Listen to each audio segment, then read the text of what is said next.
नमस्कार मित्रांनो, आयुर्वेद मराठीमध्ये तुमचं स्वागत आहे.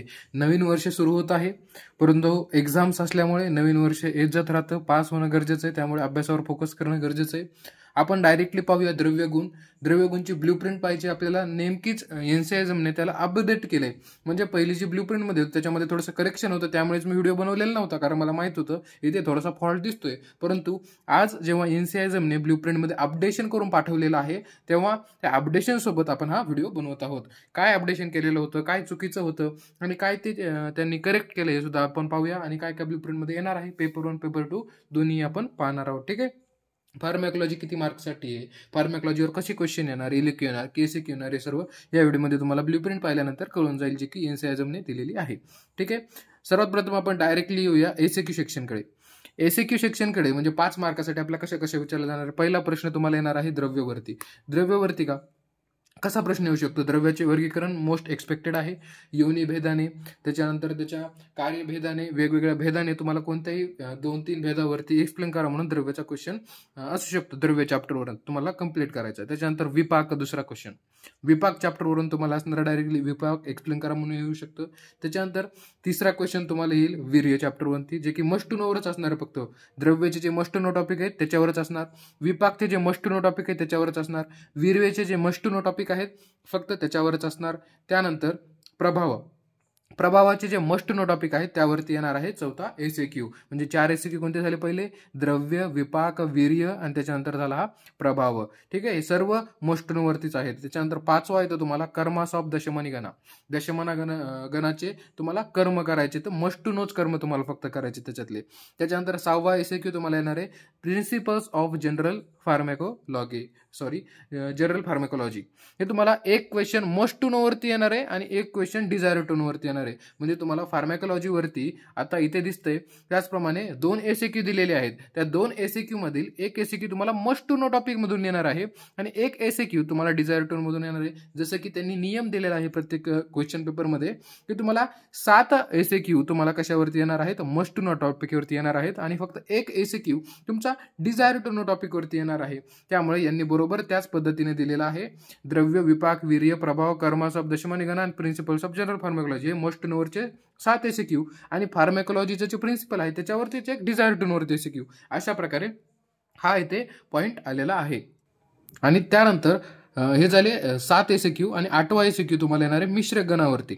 मिश्रक गण डायरेक्टली मिश्रक गणामधील कोणती एक तुम्हाला किंवा 2 एक्सप्लेन करा म्हणून सांगतील. आता एसएक्यू मध्ये काय अपग्रेडेशन झालेलं आहे, तर एसएक्यू मध्ये तुम्हाला काही ऍडिशनल टॉपिक दिले, जसं की जनरल प्रिन्सिपल्स ऑफ फार्मॅकॉलॉजी तुम्हाला सांगितलं होतं डिझायर टू वरती. तर डिझायर टू वरती त्यावरील आणखी एक त्यांनी मॉडर्नचा टॉपिक दिलाय. त्यामध्ये काय काय येतं, अँटीसेप्टिक, त्याच्यानंतर disinfectant, vaccines, vitamins, water imbalance, आणखी फ्लुइड आणि डिझायर टून वरतीच येणार आहे. म्हणजे तुम्हाला प्रिन्सिपल्स ऑफ फार्मॅकॉलॉजी वरती आला तरी डिझायर टून वरतीच येईल, किंवा या vaccine, vitamin, water imbalance, IV fluid, desire to know ह्या सर्वावरती तुम्हाला डिझायर टू नो वरतीच येणार आहे. ठीक आहे. म्हणजे 7 एसएक्यू तुम्हाला मस्ट टू नो आणि एक एसएक्यू तुम्हाला डिझायर टू नो. ते बघा मिश्रक गण हे सुद्धा मस्ट टू नोच करायचं तुम्हाला. ठीक आहे. मस्ट टू नो हे कसे ओळखायचे हे काही जणांना माहित नसतील, तर काय करायचं, थोडंसं सिलेबसच्या वरी गेल्यानंतर तुम्हाला लर्निंग आउटपुटचे क्वेश्चन असतात. एक मिनिट, ज्यांना माहित नाही त्यांच्यासाठी सांगतो मी. ज्यांना अजूनही माहित नाहीये की लर्निंग आउटपुट काय आणि मस्ट टू नो कशी सापडायची, त्यांच्यासाठी फक्त एक 10 सेकंदामध्ये सांगतो. तुमचं जे लर्निंग आउटपुट सेक्शन असतं त्यामध्ये टॉपिक्स असतात, जसं की ॲडव्हर्स ड्रग रिॲक्शन आहे, इथं एम केलेले आहे म्हणजे मस्ट टू नो क्वेश्चनला आहे. त्याच्यानंतर हा NMPB हा टॉपिक आहे, हा नाईस टू नोला दिलेला आहे. तसेच याच्यामध्ये डी केलेला असेल तर डिझायर टू नोला आहे. मग मी तुम्हाला काय म्हटलं की must to know topic 7 SAQ तुम्हाला दिसतील आणि डिझायर टू नो वरती एक एसएक्यू दिसेल आणि सर्व इलेक्यू तुम्हाला मस्ट टू नो वरती दिसणार आहेत.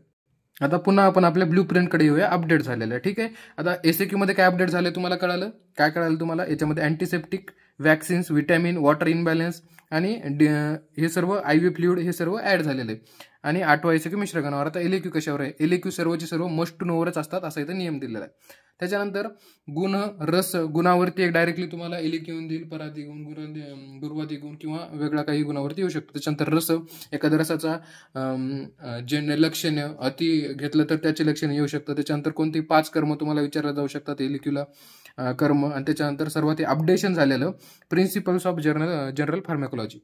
हे फार्मॅकोलॉजीवरती जो पहिले त्यांनी ब्ल्यूप्रिंट दिलेली होती इन्सायझमने, त्यामध्ये हे फार्मॅकोलॉजीवरती एलएक्यू दिलेला नव्हता, दोन्ही एलएक्यू कर्मावरती दिलेले होते. त्यामुळे आज फार्मॅकोलॉजी हे अपडेशन होऊन इथं एलएक्यू मध्ये आलेलं आहे. तुम्हाला जनरल फार्मॅकोलॉजीचे प्रिन्सिपल्स आहेत, हे प्रिन्सिपल 20 मार्काला आहेत, 2 एसएक्यू आणि 1 एलएक्यू. बाकीचे मॉडर्नचे टॉपिक आहेत काही, त्या प्रत्येकी एक एमसीक्यू असे 10 एमसीक्यू येणार, म्हणजे टोटल मॉडर्नवर 30 मार्क्स होत आहे. पण प्रिन्सिपल्स ऑफ फार्मॅकोलॉजीवरती तुम्हाला होत आहे 20 मार्क. कळतंय? 4 एलएक्यू, गुण, रस, कर्म आणि प्रिन्सिपल्स ऑफ जनरल फार्मॅकोलॉजी हे सर्व मस्ट टू नो वरती येणार आहेत. अपडेशन एवढं झालंय की एलएक्यू मध्ये तुम्हाला प्रिन्सिपल्स ऑफ फार्मॅकोलॉजीवरती आता क्लिअर कट एलएक्यू दिसत आहे. खूप जणांना कन्फ्युजन होत होतं पहिले, परंतु आता ते कन्फ्युजन दूर झालेलं आहे.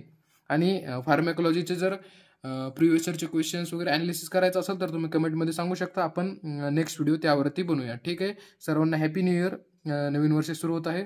सर्वांना सदिच्छा आणि सर्व एक्झाममध्ये पास हो हीच आयुर्वेदा मराठी टीमकडून ईश्वराकडे इच्छा. थँक्यू.